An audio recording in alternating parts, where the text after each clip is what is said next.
Hello everybody and welcome to another installment of the Soong Files, everything you never wanted to know about Star Trek. Today we're going to be talking about serving food on board a starship. Much like current naval ships used today, early Starfleet vessels were equipped with the means of cooking and even growing their own foods. A galley and hydroponic greenhouses were located on early 22nd and 23rd century starships to help sustain the crews. These galleys were typically manned by 2 chefs, 7 sous chefs, and 3 assistants. Their jobs were to cook meals for the crew, clean dining facilities, prepare state dinners, and maintain the greenhouses. However, unlike modern-day ships, these cooking support teams were typically aided by a few protein resequencers. The first Starfleet vessel to benefit from this technology was the Enterprise NX-01, launched in 2151.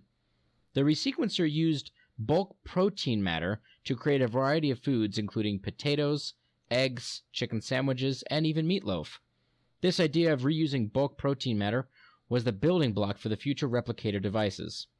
It wasn't until roughly 20 years after the founding of the Federation that Starfleet began swapping out protein resequencers for food synthesizers. The food synthesizer, or food processor, was a common device used aboard 23rd century starships and star bases for synthesizing food and beverages. Like its predecessor, the food synthesizer served as a supplement to the ship's cooking support teams and greenhouses. However, unlike protein resequencers or even the future replicators, synthesizers' food orders were given by programmed tapes or cards inserted into a device slot. This allowed for a wider variety of food items being produced from the device because it used the instructions stored on the local cards instead of trying to house everything in a single database. This technology and the use of the galley continued for the next several decades until the early 24th century and the invention of the replicator. A replicator was a device that used modified transporter technology to dematerialize quantities of matter and then rematerialize that matter in another form.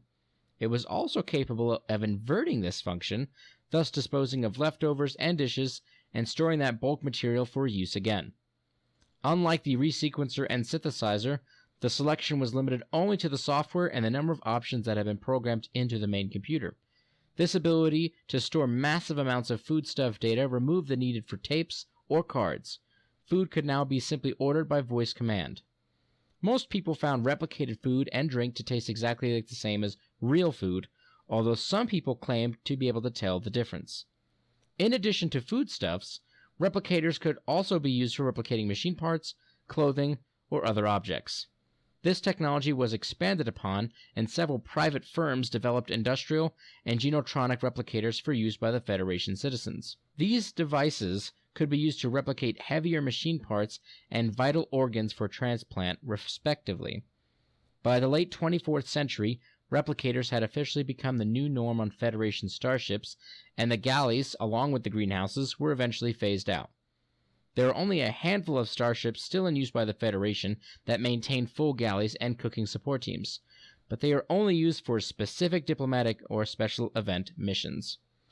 That concludes our episode of today's Soong Files.